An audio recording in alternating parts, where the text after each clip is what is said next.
आज का चैप्टर है सरफेस केमिस्ट्री। नया चैप्टर है ये, सरफेस केमिस्ट्री। अब यहाँ से थ्योरेटिकल स्टार्ट होता है ये। तो इसका नाम पहले सरफेस केमिस्ट्री क्यों रखा गया? तो इसकी डिफाइन है कि the branch of chemistry, chemistry की एक ऐसी branch, the branch of chemistry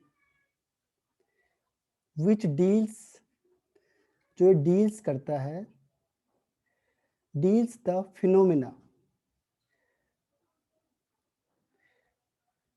occurring at surface. इसीलिए इसका नाम सरफेस केमिस्ट्री रखा है कि जो भी फिनोमिना कहाँ पे होती है, सरफेस पे होती है, उसको हम यहाँ पे क्या करते हैं, बताते हैं। तो जो भी फिनोमिना सरफेस पे हो रही है, उस सरफेस फिनोमिना की स्टडी हम जिस ब्रांच में करते हैं उसे कहते हैं सरफेस केमिस्ट्री। नाम से ही पता चल रहा है सरफेस, इसको एक स्पेशल नाम दे दिया गया, सरफेस केमिस्ट्री, यानी the branch of chemistry which deals with the study of the phenomena occurring at surface. जैसे मैं लिख रहा हूँ, तो लिखने में जो मैं ये ब्लैक इंक यूज कर रहा हूँ, ब्लैक इंक है और ये बोर्ड है, इन दोनों में से जो ये प्रोसेस हो रही है, ये सरफेस हो रही है, क्योंकि ये इंक कहाँ पे जा रही है, केवल सरफेस पे जा रही है। तो ये सरफेस फिनोमिना हो गई। तो सरफेस फिनोमिना का मतलब हो गया कि जो फिनोमिना कहाँ पे होती है, सरफेस पे होती है, उसे कहते हैं सरफेस केमिस्ट्री। कुछ भी, जैसे कि सपोज करो आपने एक मेटल लिया यहाँ पे, इस मेटल के ऊपर से गैस लग गई है, तो गैस कहाँ पे जाएगी, केवल सरफेस पे जाएगी, बस ये अंदर नहीं जाएगी। तो ये सरफेस फिनोमिना है कि गैस कहाँ पे हो गई, मेटल के ऊपर लग गई, तो सरफेस फिनोमिना हो गया। जैसे चौक होता है, चौक बोर्ड पे, आप जो ब्लैक बोर्ड यूज करते हो, तो इस ब्लैक बोर्ड के ऊपर क्या लग जाता है, चौक लग जाता है। ऋषभ फिर मत कर, मैं रिमूव कर दूंगा तुम्हें यहाँ से। फिर इसके बाद क्या है, चौक ब्लैक बोर्ड के ऊपर होता है, तो भी वो सरफेस फिनोमिना है।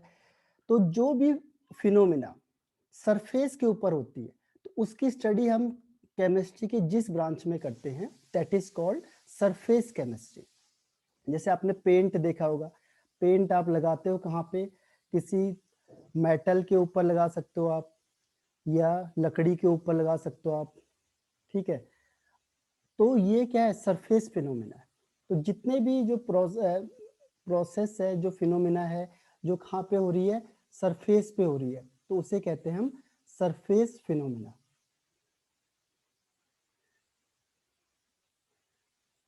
तो यहाँ तक समझ में आया सबको, सरफेस फिनोमिना यानी सरफेस केमिस्ट्री इज क्लियर।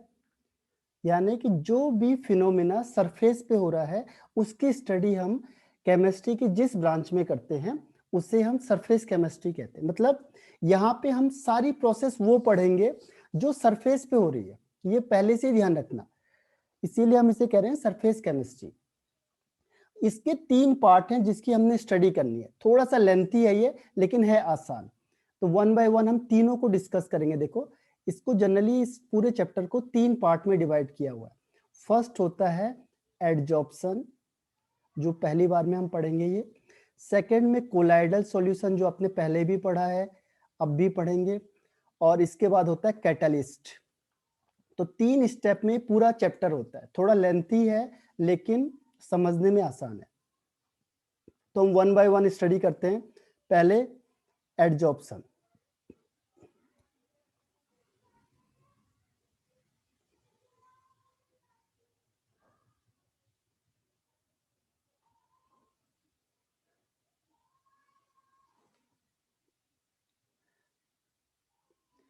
अब इसके बाद नेक्स्ट आता है एडजॉर्प्शन के बाद, एडजॉर्प्शन कहते किसे, देखो इसे बहुत आसानी से समझना आप लोग।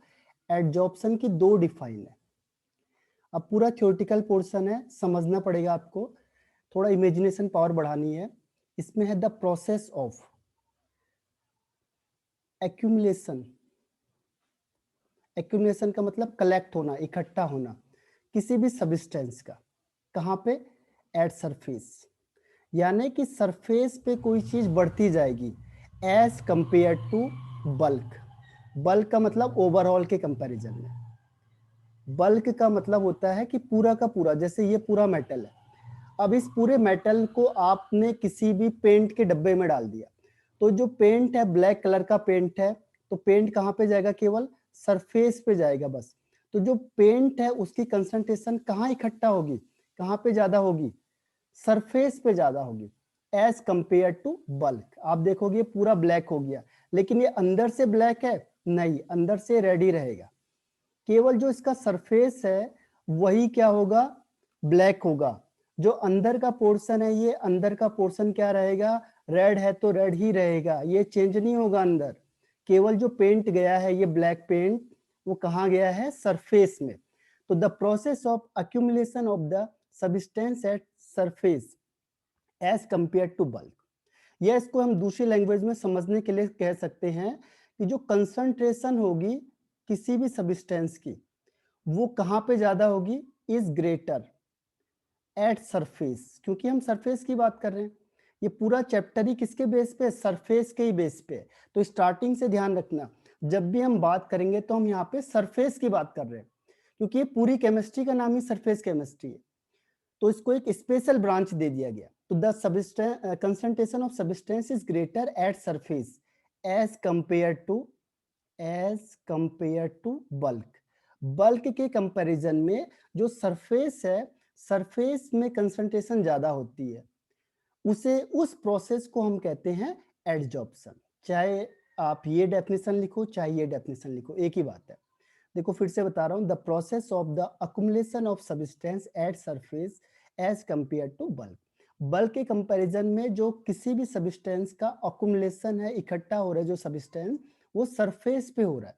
या फिर इसको दूसरी लैंग्वेज में समझो कि हम कह रहे हैं कि the process in which the concentration of substance is greater at surface. Surface में किसी भी चीज की कंसंट्रेशन ज्यादा है as compare to bulk. Bulk मतलब ओवरऑल बॉडी के कंपैरिजन में। ओवरऑल बॉडी के कंपैरिजन में जो सरफेस है वहां पे किसी भी सब्सटेंस की कंसंट्रेशन ज्यादा है, यानी प्रोसेस कहां पे हो रही है? केवल सरफेस में हो रही है, उसे कहते हैं एडजॉर्प्शन। एग्जाम्पल के लिए जैसे आप ही हो, तो आपको कौन सी चीज है जो एडजॉर्ब कर रही है? गैस। देखो आपके सराउंडेड में गैस लगी हुई है, तो गैस है जो वो आपको सराउंडेड कर रही है, लेकिन क्या गैस आपके बॉडी के अंदर चली गई? नहीं, केवल ये स्किन में है, बाहर है केवल।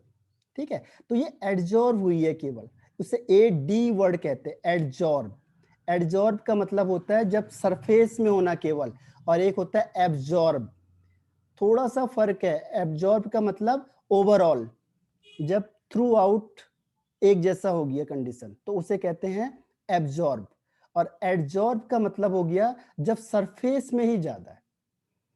और कौन सा एग्जांपल ले सकते हैं? जैसे ये अभी मैं व्हाइट बोर्ड यूज कर रहा हूं, तो व्हाइट बोर्ड है, और इस व्हाइट बोर्ड में कौन सी चीज है? इंक यूज कर रहा हूं मैं, ब्लैक इंक, ब्लू इंक, या कोई भी कलर में यूज कर रहा हूं। तो ये जो इंक है, ये कहां पे ज्यादा है? सरफेस में ज्यादा है as compare to bulk. Overall board के कंपैरिजन में जो सरफेस है वहां पे इंक की कंसंट्रेशन ज्यादा है, तो ये सरफेस फिनोमिना हो गया। और कौन सी सरफेस फिनोमिना हो सकती है? कि कोई मेटल है, उसके ऊपर से कोई गैस आ गई, हाइड्रोजन गैस डाल दिया आपने, तो ये मेटल है आपके पास।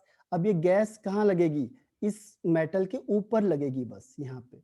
तो ये एडजॉर्प्शन है, क्योंकि गैस मेटल के अंदर थोड़ी घुस जाएगी, केवल उसके बाहर ही रहेगी। ठीक है, आपने अगर घरों में देखा होगा कि आप व्हाइट वॉश कर तो, या व्हाइट तो पेंट कर दिया आपने, तो ये जो पेंट है व्हाइट पेंट, अगर आप घरों में करोगे तो ये व्हाइट पेंट कहाँ लगेगा? केवल सरफेस पे लगता है। ठीक है, तो ये क्या है? सरफेस फिनोमिना है, यानी ये एडजॉर्प्शन का एग्जांपल है। तो एडजॉर्प्शन का मतलब हो गया कि जब कंसंट्रेशन किसी भी सब्सटेंस की सरफेस पे ज्यादा होगी as compare to bulk. Bulk मतलब ओवरऑल बॉडी के कंपैरिजन में, तो उस प्रोसेस को हम कहते हैं एडजॉर्प्शन। एडजॉर्प्शन के दो कंपोनेंट होते हैं, एडजॉर्प्शन में दो कंपोनेंट होते हैं, पहला होता है एडजॉर्बेट और दूसरा होता है एडजॉर्बेंट। ठीक है, जैसे मैंने कहा कि एक मेटल है,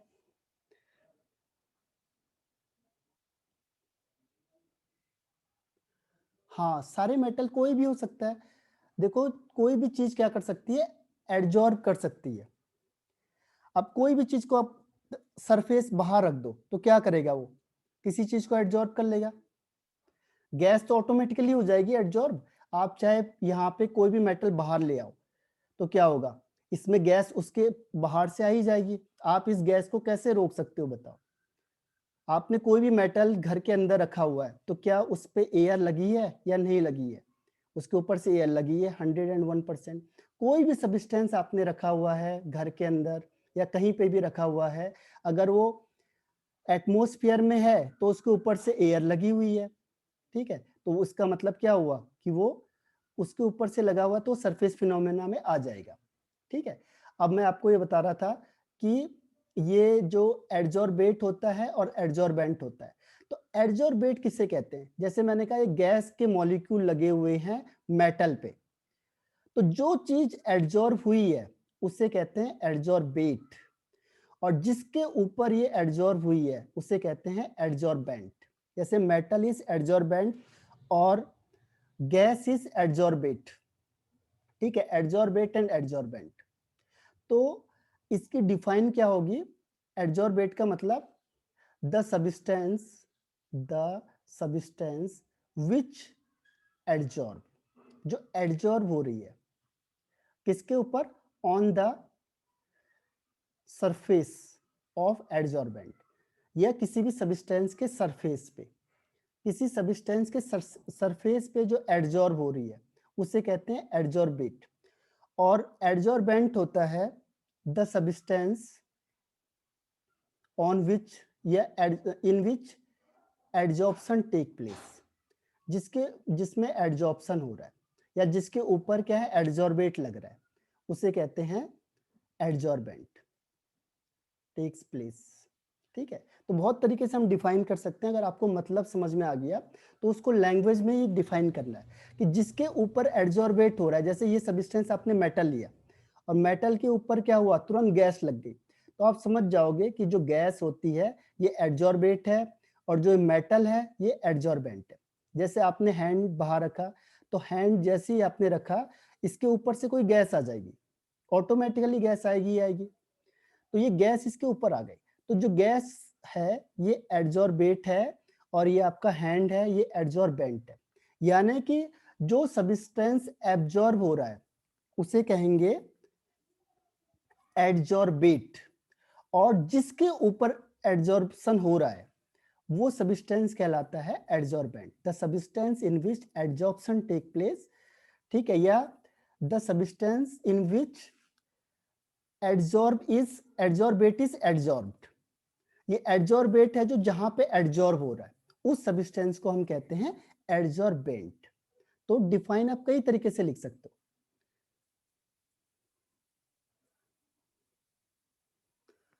कोई भी कर सकता है, मेटल हो नॉन मेटल हो कोई भी चीज होगा। अभी हम पढ़ेंगे सॉल्यूशन, तो सॉल्यूशन में केमिस्ट्री में क्या होगा, सॉल्यूशन होगा आपके पास। तो कोई भी चीज होती है जो वहां पे एडजॉर्प्शन और एब्जॉर्प्शन हो सकता है, जिसको हम आगे अभी डिस्क्राइब करेंगे तो वहां से आपको ज्यादा क्लियर हो जाएगा। बहुत सारे ऐसी चीजें जहाँ पे हो सकता है, अभी आपको समझाने के लिए बता रहा हूँ, फिर ये केमिस्ट्री में भी हम इसका यूज करेंगे। ठीक, तो यहां तक आपको समझ में आया। पहले मैंने क्या बताया आपको, सरफेस केमिस्ट्री। सरफेस केमिस्ट्री का मतलब होता है कि जो ब्रांच ऑफ केमिस्ट्री जिसमें हम किसकी स्टडी करते हैं, पूरे सरफेस फिनोमेना की स्टडी करते हैं, उसे हम सरफेस केमिस्ट्री कहेंगे। इसके बाद हमने पढ़ा एडजॉर्प्शन, ये पूरा एक ब्रांच है जिसे हम पढ़ेंगे।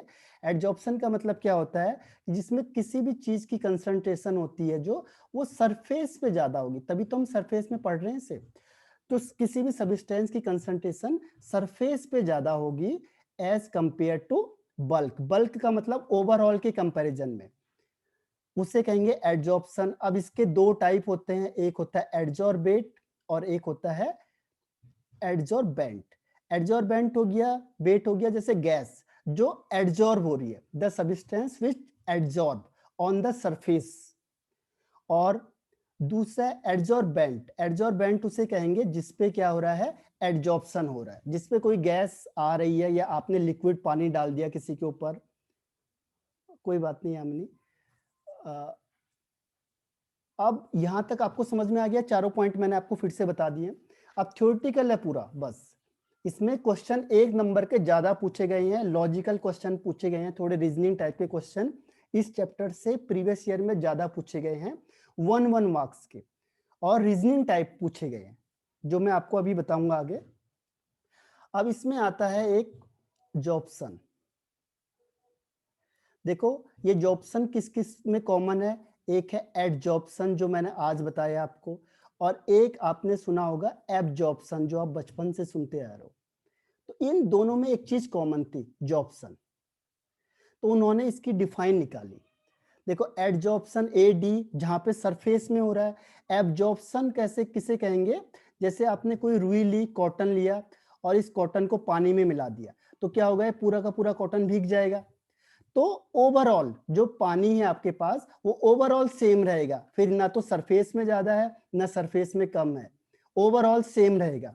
ठीक है, तो इसे कहते हैं हम एब्जॉर्प्शन, यानी कि जब कंसंट्रेशन थ्रू आउट सेम होती है उसे कहेंगे एडजॉर्प्शन। ठीक है, तो एडजॉर्प्शन और एब्जॉर्प्शन, तो इसी इसकी डिफाइन यहीं से बनती है कि जो साइमल्टेनियसली हो जाएगा।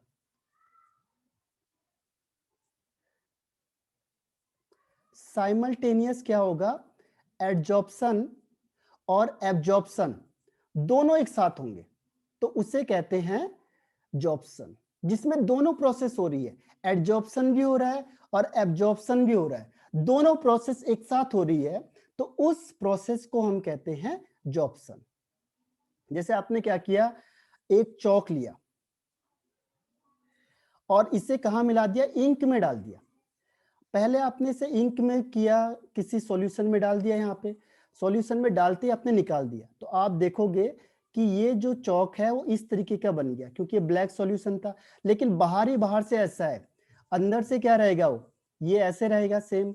ठीक है, अब दूसरी प्रोसेस क्या हुई कि इस चौक को आपने यहीं अंदर ही छोड़ दिया, इस सॉल्यूशन में डुबा के रहने दिया, यहां रहने दिया आपने, क्या होगा, कुछ टाइम बाद ये पूरा का पूरा चौक ब्लैक हो जाएगा।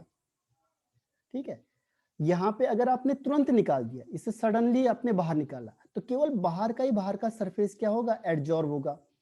और अगर आपने चौक को अंदर ही छोड़ दिया, आधे घंटे तक वहीं रहने दिया, फिर आप निकालोगे तो आप देखोगे कि पूरा का पूरा ही ब्लैक हो गया। यानी कि दोनों प्रोसेस हो सकती है, एडजॉर्प्शन भी हो सकता है और एब्जॉर्प्शन भी हो सकता है। अगर दोनों की दोनों प्रोसेस साइमल्टेनियस हो रही है तो इस प्रोसेस को हम कहते हैं जॉब्सन, यानी the process in which adsorption and absorption take place simultaneously is called jobson। क्योंकि इसमें दोनों में कॉमन है, देखो जॉब्सन दोनों में कॉमन आ रहा है, तो इसलिए इसकी डिफाइन भी उन्होंने इसी तरीके से निकाल दी। ठीक है, अभी हम सारे एग्जाम्पल पढ़ेंगे आगे। ठीक, तो ये समझ में आया आपको जॉब्सन का। फिर एक होता है डिजॉप्शन, डिजॉप्शन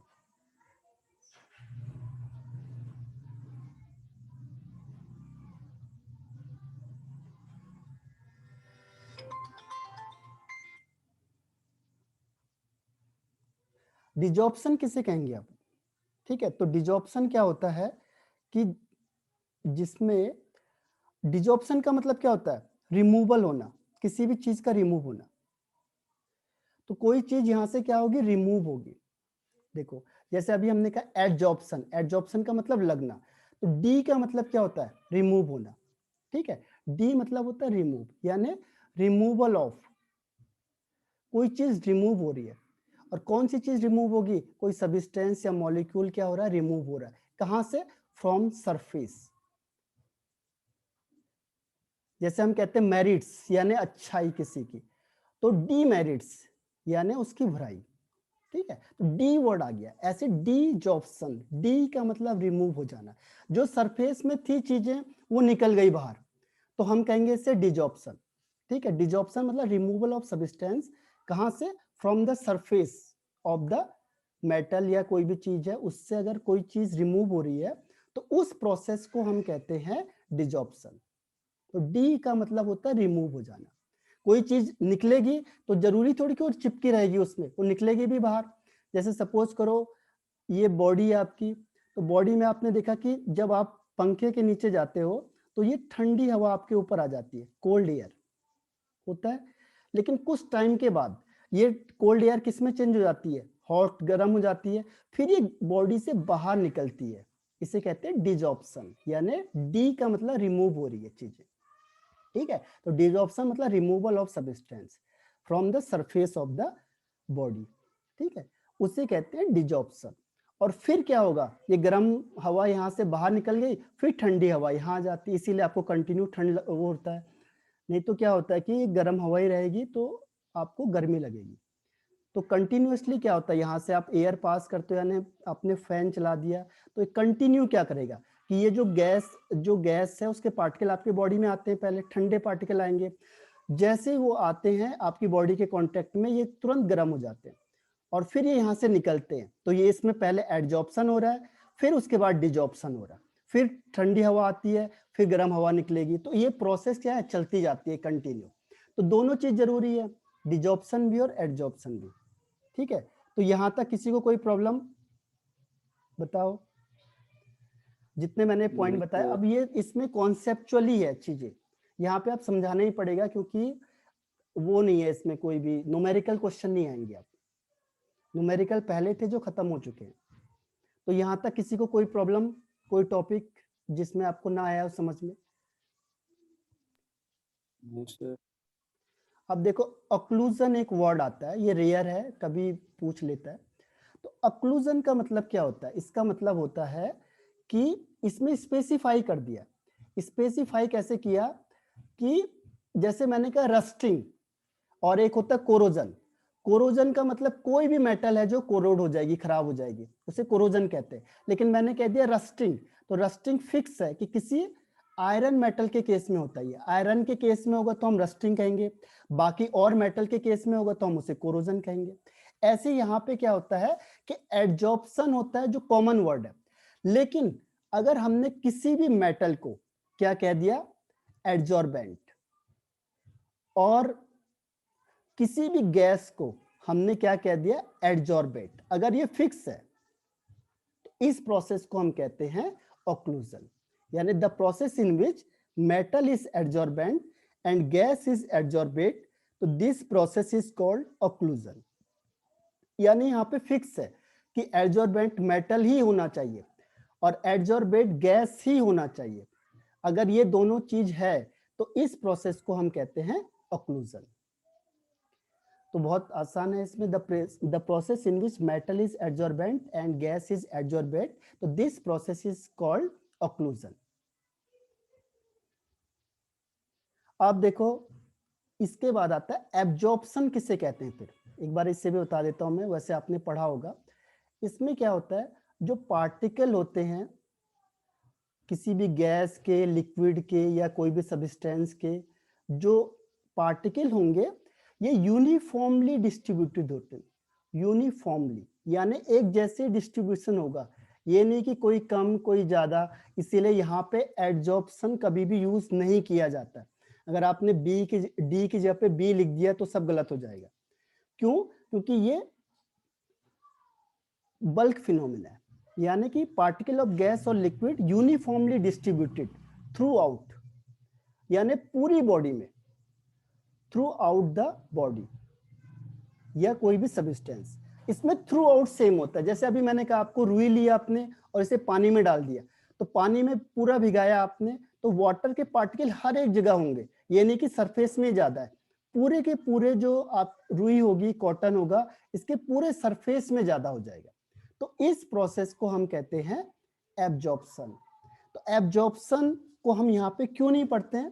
क्योंकि ये तो पूरी चीज को बता रहा है और हम यहाँ पे सरफेस के बारे में पढ़ रहे हैं, इसीलिए एब्जॉर्प्शन वर्ड यहाँ कहीं भी यूज नहीं होता है। ये आपने पहले पढ़ा था, इसीलिए यहाँ समझाया जा रहा है। लेकिन जब हम आगे क्वेश्चन आंसर करेंगे इसके, तो उसमें एब्जॉर्प्शन कहीं भी यूज नहीं होगा, ध्यान रखना। एब्जॉर्प्शन और एडजॉर्प्शन में डिफरेंस बताता हूँ आपको। एब्जॉर्प्शन और एडजॉर्प्शन में difference between adsorption and absorption, और ये है जिसके बेस पे हम उसे डिफाइन कर रहे हैं। सबसे पहले इसकी डेफिनेशन, मैंने कहा था जब भी आप किसी भी चीज को डिफरेंशिएट करोगे तो सबसे पहला जो चीज है वो उसकी डेफिनेशन लिख दो दोनों की, वही उसके डिफरेंस में आ जाता है। या जो भी चीज आपको उसमें आती है उसे लिख दो पहले। तो पहली चीज क्या है, देखो इसमें डेफिनेशन में क्या कहेंगे हम, कंसंट्रेशन ऑफ सब्सटेंस। देखो कंसंट्रेशन ऑफ सब्सटेंस एडजॉर्प्शन में क्या होता है, ग्रेटर होता है एट सरफेस, सरफेस में ज्यादा होता है as compare to bulk. Bulk का मतलब ओवरऑल के कंपैरिजन में, तो उसको हम यहाँ पे कहते हैं बल्क। बल्क का मतलब ओवरऑल, पूरा का पूरा। और एब्जॉर्प्शन का मतलब क्या हुआ कि जो कंसंट्रेशन होती है वो सेम होती है थ्रू आउट द बॉडी। जो पूरी बॉडी है उसमें जो सब्सटेंस की कंसंट्रेशन होगी वो सेम होगी, ये नहीं कहीं ज्यादा कहीं कम। और एडजॉर्प्शन में क्या होगा, सरफेस में ज्यादा होगी, इसीलिए तो इसे सरफेस कहते हैं। तो दूसरा पॉइंट उसी पे आता है, फिनोमिना। फिनोमिना मतलब प्रोसेस हो गई, तो ये सरफेस फिनोमिना है, क्योंकि सरफेस पे हो रही है इसीलिए इसे कहते हैं सरफेस फिनोमिना।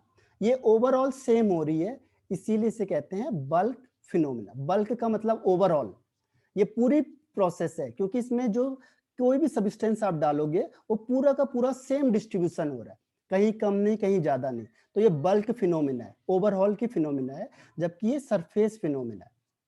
तीसरी चीज आती है, ये जो एडजॉर्प्शन होता है ये रैपिडली होता है, यानी फास्ट होता है, फास्ट या रैपिड, बहुत तेज होता है। लेकिन जो एब्जॉर्प्शन होता है ये स्लो प्रोसेस होती है। ये जो प्रोसेस होती है एक फास्ट होती है और एक स्लो होती है। चौथी चीज आती है, ये कम भी इसको ज्यादा हम यूज नहीं करते हैं, इस पॉइंट को आपके एनसीईआरटी में दिया भी नहीं होता। ये लास्ट पॉइंट है जो दिया होता है, रेट, स्पीड। स्पीड किसकी, एडजॉर्प्शन की स्पीड। तो एडजॉर्प्शन पहले फास्ट होता है, रैपिड एट बिगनिंग, स्टार्टिंग में फास्ट होगा। जैसे सपोज करो आप गर्मी से आए और गर्मी से आके आप एकदम से फैन के नीचे बैठोगे तो एकदम से आपको क्या होगा, गैस आएगी, ठंडी हवा आपकी पूरी बॉडी में आ जाएगी, यानी आपको ठंडा लगेगा। तो स्टार्टिंग में क्या होगी, रैपिड होगी, बहुत तेज होगी, और फिर क्या होती जाएगी, स्लो। फिर आपको पता भी नहीं चलेगा कि हवा आ रही है जा रही है, ठीक है। डिक्रीज होती जाएगी आफ्टर सम टाइम, ठीक है, धीरे धीरे करके डिक्रीज होती जाएगी। पहले जब आप गर्मी से आए और एकदम से ठंडी में चले गए, आप एसी में आ गए, कूलर के नीचे आ गए, तो आप देखोगे एकदम से पूरी बॉडी ठंडी होती है, यानी बहुत फास्ट प्रोसेस होती है। उसके बाद आप उसके नीचे बैठे रहो आधे घंटे तक, फिर आपको पता भी नहीं चलेगा कि एसी चली थी या वो चल रहा है। क्यों, क्योंकि ये प्रोसेस धीरे धीरे डिक्रीज होने लगती है, क्योंकि आपकी बॉडी उतना टेम्परेचर गेन कर लेती है जितना कूलर का है या एसी का है। तो इसीलिए प्रोसेस पहले फास्ट होती है फिर स्लो होती है, लेकिन इसकी जो स्पीड होती है वो यूनिफॉर्म होती है, सेम स्पीड होती है, यूनिफॉर्म स्पीड होती है, शुरू से लेके लास्ट तक सेम स्पीड है, ना तो स्लो ना फास्ट, ठीक है, यूनिफॉर्म स्पीड चलेगी, एक ही स्पीड से चलती रहेगी। कौन, एब्जॉर्प्शन। इसमें ना फर्क पड़ता है किसी चीज का, कोई चीज ज्यादा नहीं कम नहीं, एक जैसी स्पीड होती है, सेम स्पीड होगी शुरू से लेके लास्ट तक। लेकिन जो एडजॉर्प्शन होता है ये शुरू में बहुत फास्ट होती है और डिक्रीज करती है आफ्टर सम टाइम, ठीक है। तो ये 4 डिफरेंस है।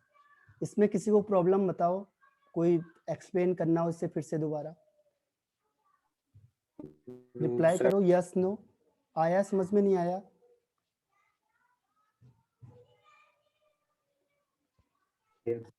आगे बढ़ जाऊं,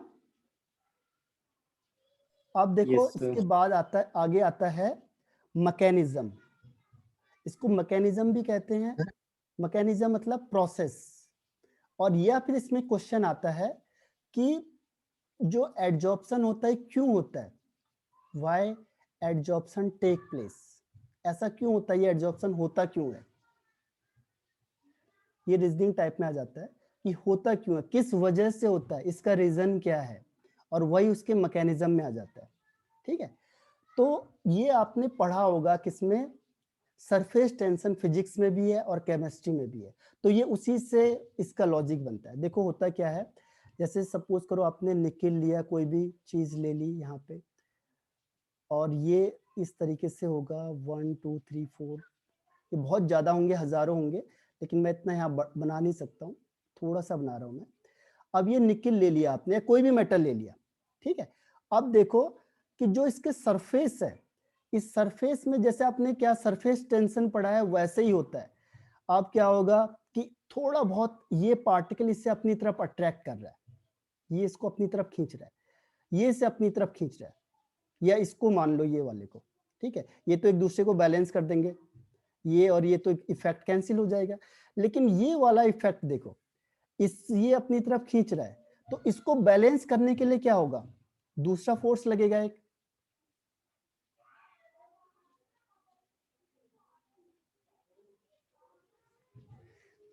एब्जॉर्प्शन फास्ट होता है, एब्जॉर्प्शन स्लो प्रोसेस है।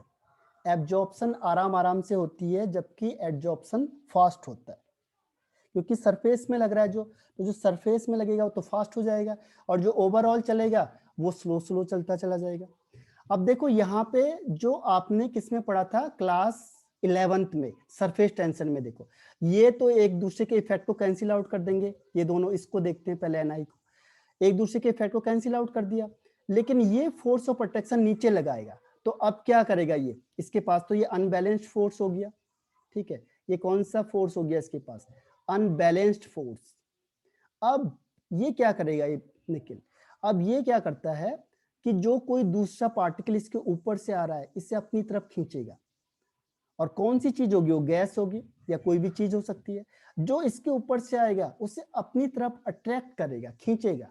क्यों खींचेगा, क्योंकि ये एक अनबैलेंस्ड फोर्स है जो इसके ऊपर लग रहा है। देखो अगर ये आप खड़े हो और यहां से आपको कोई खींच रहा है, तो आप क्या करोगे, ठीक है, यहाँ पे कोई फ्रेंड है आपका और ये आपको खींच रहा है, तो आप कोई चीज इधर से पकड़ोगे, होल्ड करोगे, ताकि आप यहाँ पे बैलेंस कर सको, होगा, ठीक है। तो यहाँ पे भी ऐसी होता है कि जब इसको ये अट्रैक्ट कर रहा होता है, खींच रहा होता है, तो इस अनबैलेंस्ड फोर्स को, इसे यहाँ पे एक वर्ड और यूज करते हैं, रेसिडुअल फोर्स, ध्यान रखना। तो रेसिडुअल फोर्स का मतलब क्या होता है, अनबैलेंस्ड फोर्स, उसे क्या करता है, ये बैलेंस करता है, तो इसीलिए दूसरे को एब्जॉर्ब करेगा, to balance the unbalanced force. और रेसिडुअल फोर्स किसके थ्रू होता है, ये जो सरफेस में है,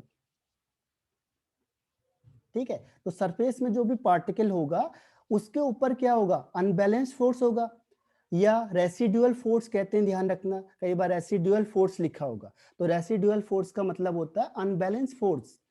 इसको बैलेंस करने के लिए ये क्या करेगा, बाहर से दूसरे पार्टिकल को, दूसरे गैस को अपनी साइड खींचता है, और इसीलिए क्या होता है, इसमें एडजॉर्प्शन होता है।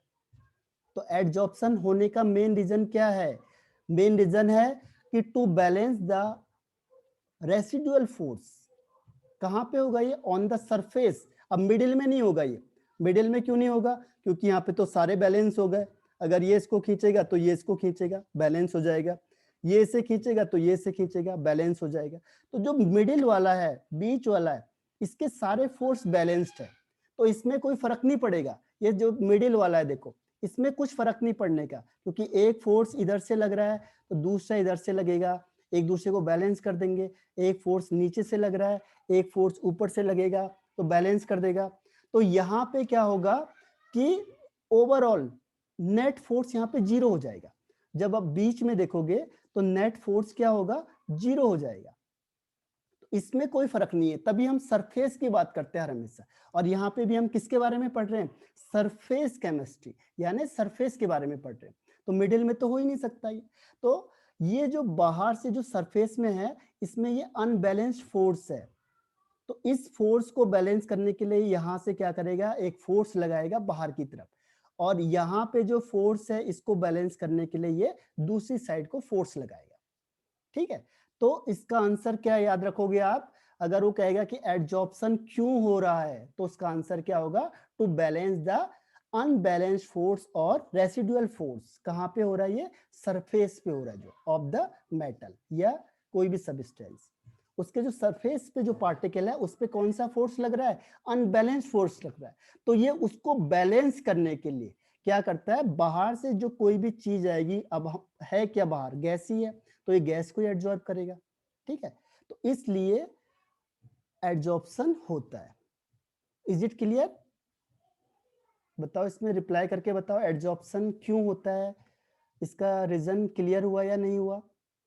यस नो रिप्लाई करना।